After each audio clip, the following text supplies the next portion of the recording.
Bienvenidos a Voces en Diálogo, un espacio para reflexionar sobre la educación y diversidad cultural. Hoy exploraremos cómo la interculturalidad en el aula puede transformar nuestras escuelas. Para ello, nos acompañan dos invitados expertos que nos ayudarán a mirar este tema desde la teoría y la práctica. Nuestro primer invitado es el profesor Hernán Torres. Es investigador en educación intercultural, licenciado en idiomas, profesor de inglés, y le preguntamos qué significa realmente la interculturalidad en la escuela. Bienvenido, profesor. Colombia es un país rico étnica y culturalmente hablando. Si miramos nuestro país desde el sur hacia el norte, del oriente a occidente, podemos observar que la gran mayoría de las regiones de Colombia está plagada de diferentes grupos étnicos, indígenas, afros y otros más. Entonces, Colombia es un país diverso culturalmente, pero si hablamos de la interculturalidad, vámonos a nuestros orígenes. Si vemos, el origen de la interculturalidad viene desde la época de la conquista, cuando los españoles pisaron tierras sudamericanas, empezó ese proceso de interculturalidad entre españoles e indígenas. Nuestra primera educación fue española gracias al papel que jugó la iglesia. Entonces, como primer aspecto general de la interculturalidad, tenemos que hablar de la educación evangelística de la iglesia, como primer punto.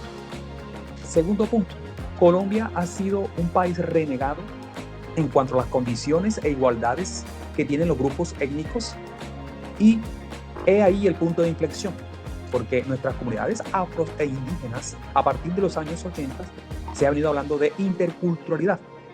Y es aquí en donde el maestro juega un papel muy importante, porque el maestro no puede ser un intermediario de esa educación.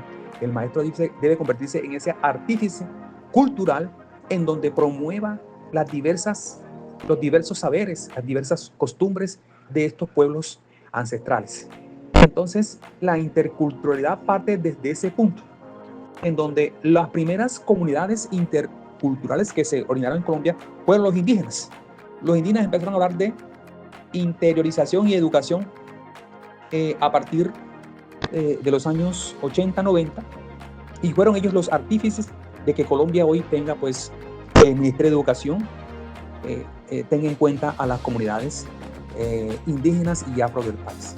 Entonces, yo creo que nosotros como docentes, cuando estamos en regiones apartadas del país, en el cual hay diversidades étnicas, esa interculturalidad de diferentes personas que enriquecen nuestra región, nos hacen que nuestro país sea rico interculturalmente, pero retrasado a nivel de desarrollo y igualdad que deben tener las comunidades étnicas, pues a ellos hasta el momento se les ha mantenido excluidos. Yo creo que estos son para mí los aspectos más importantes de lo que es la interculturalidad. Muchas gracias, profesor Hernán. Personalmente, como docente en formación, también como estudiante, he vivido situaciones en las que la diversidad cultural estaba presente, pero pocas veces reconocida. Recuerdo mis años de colegio cuando los libros de inglés mostraban ciudades europeas y estadounidenses llenas de imágenes estereotipadas, monumentos, personajes rubios, contextos muy lejanos totalmente a nuestra realidad. Nunca vi reflejada mi cultura caribeña, ni la riqueza de nuestras comunidades afrodescendientes o indígenas que usted menciona. Esa ausencia me enseñó sin quererlo que el conocimiento importante estaba en otro lugar.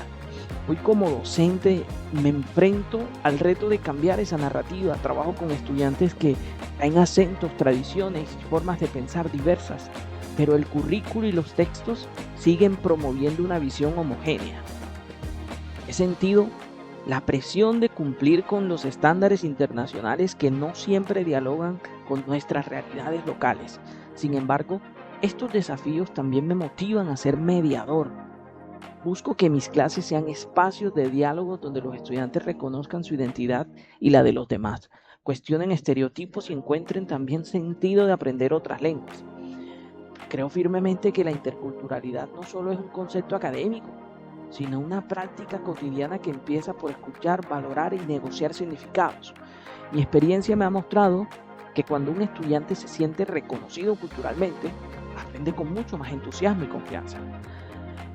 Por eso, aunque el sistema educativo todavía tiene mucho camino por recorrer, en cada clase intento sembrar, y asimismo creo que ustedes, la idea de que todas las voces cuentan y que aprender otra lengua también puede ser un acto de resistencia y de encuentro.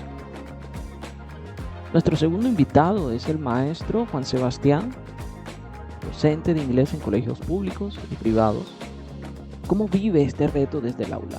¿Qué piensa usted de esto? Andrés, sí, mira, estoy completamente de acuerdo contigo, tienes la razón. Yo creo que no eres el único en nuestro país y en general, pues de todas las regiones de Colombia y por qué no de Latinoamérica, es posible pensarlo así, que nos vienen bombardeando estos países de Europa y Norteamérica a través de los medios de comunicación, la televisión, el cine, las redes sociales, de un montón de estándares de belleza, de cultura, ¿sí? Unos ideales de progreso, entre comillas, ¿cierto? Nos venden la idea del éxito, de la vida exitosa, ¿cierto? El carro, la casa enorme, la finca, bueno, en fin, la familia, ¿cierto? Bueno, la familia tradicional, pues, en fin. Sí, son visiones de la vida que nos venden, nos imponen, ¿cierto? También la cultura, ¿cierto? El que sabe inglés, el que habla francés,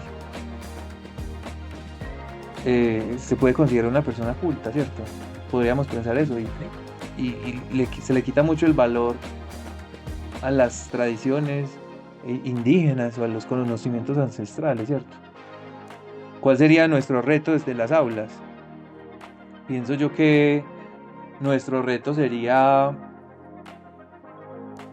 ser críticos o educar a las nuevas generaciones en una visión crítica de la sociedad globalizada que tenemos hoy en día, ¿cierto?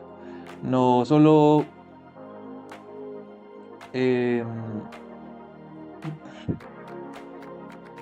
enseñar la historia, ¿cierto? Europea, la ciencia, el arte, la religión, que si bien es importante, ¿cierto? También tejer una nueva narrativa, ¿cierto? La narrativa también desde lo local, cómo lo local conversa con lo universal, tal vez que se puede encontrar en la historia eurocéntrica, ¿cierto? Una identidad desde lo local que valora nuestro territorio, ¿cierto? Nuestro país, nuestro clima, sus gentes, los recursos naturales, ¿cierto? Habla de tolerancia y ante las diferencias del otro, diferencias raciales o, bueno, étnicas o de color de piel, fenotípicas, pues. Ese sería nuestro reto, así como para ser muy, muy concisos y muy breves en este momento. Escuchar estas voces me recuerda que la educación no es solamente transmitir contenidos, es construir humanidad. La interculturalidad empieza con el respeto, pero crece cuando permitimos que cada estudiante lleve su mundo al aula. Gracias por acompañarnos en Voces en Diálogo. A nuestros invitados, los invito a seguir construyendo aulas donde todas las culturas tengan lugar.